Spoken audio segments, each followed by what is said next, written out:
নতুন এক ঝড়ের আভাস পেল রাই। হ্যাঁ বন্ধুরা, ভিডিওতে লাইক দিয়ে দেখতে থাকুন। অনির্বাণের সাথে ডিনার ডেটে যাওয়ার সময় অনির্বাণের বড় ধরনের একটা অ্যাক্সিডেন্টের মুখে পড়ে যায়। আর সেই অ্যাক্সিডেন্টের মধ্যেই হঠাৎ করে অনির্বাণের এক্স ওয়াইফ আহত হয়ে পড়ে। আর সেই আহত মানুষটাকে নিয়ে হসপিটালে ছোটা মাত্রই যখন রাই বলতে থাকে যে ডাক্তারবাবু তার এখন কী কন্ডিশন, তখন ডাক্তাররা বলতে থাকে যে এখন যথেষ্ট পরিমাণে উনি ভালো আছে, আপনারা চাইলে ওনার সাথে গিয়ে একবার দেখা করে আসতে পারেন।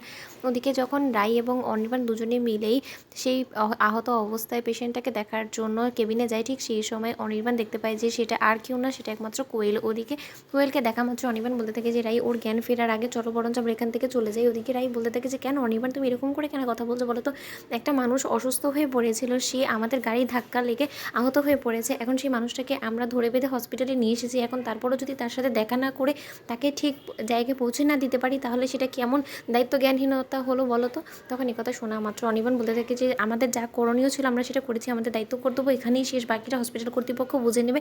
আমি হসপিটালের ডেস্কে বরঞ্চ বলে যাই, তারা বরঞ্চ পুলিশ ডেকে ওর অ্যাড্রেসটা অনুযায়ী ওরতে পৌঁছে দেবে। ওদিকে কথা বলা মাত্র রাইয়ের চোখে হঠাৎ করে হসপিটালের বাইরে সেই ছোট্ট বাচ্চা মেয়েটা পড়ে। ওদিকে এটা দেখা মাত্র রাই বলতে থাকে যে তুমি কার সাথে এসেছো। তখন সেই ছোট্ট বাচ্চা মেয়েটা বলতে থাকে যে আমি তো একা আসিনি, আমার মামুনির সাথে আমি এখানে এসেছি, আমার মামুনির তো গাড়ির ধাক্কা লেগে অ্যাক্সিডেন্ট হয়েছে, আর আমার মামুনি এখনও বেঁচে আছে কিনা আমি সেটাই জানি না।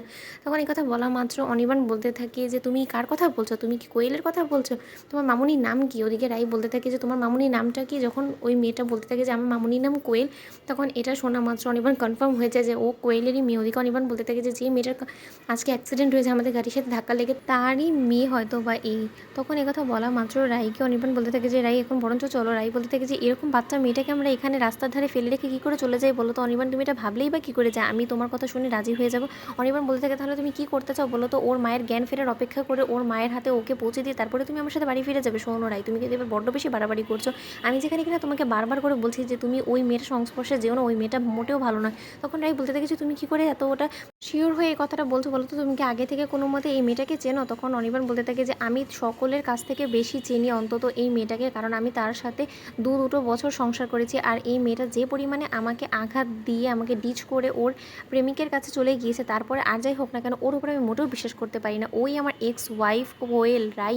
তখন রাই চমকে উঠে বলতে থাকে যে অনির্বাণ তাহলে তুমি আমাকে আগে বলোনি কেন বলো তো, আর তুমি তোমার এক্স ওয়াইফের সাথে এরকম নোংরা আচরণ কেন করছো বলো তো। হাজার হোক তোমাদের এক না এক সময় একটা ভালো সম্পর্ক ছিল, তোমরা কিছু ভালো ঘনিষ্ঠ মুহূর্ত কাটিয়েছো, তা সত্ত্বেও তুমি ওনার সাথে এতটা অমানবিক আচরণ কেন করছো বলো তো।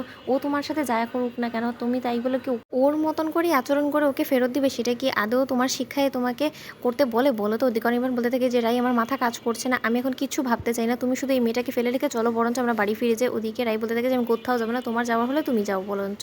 তো বন্ধুরা ভিডিওটি ভালো লেগে থাকলে লাইক এবং শেয়ার করে সাবস্ক্রাইব করতে ভুলো না।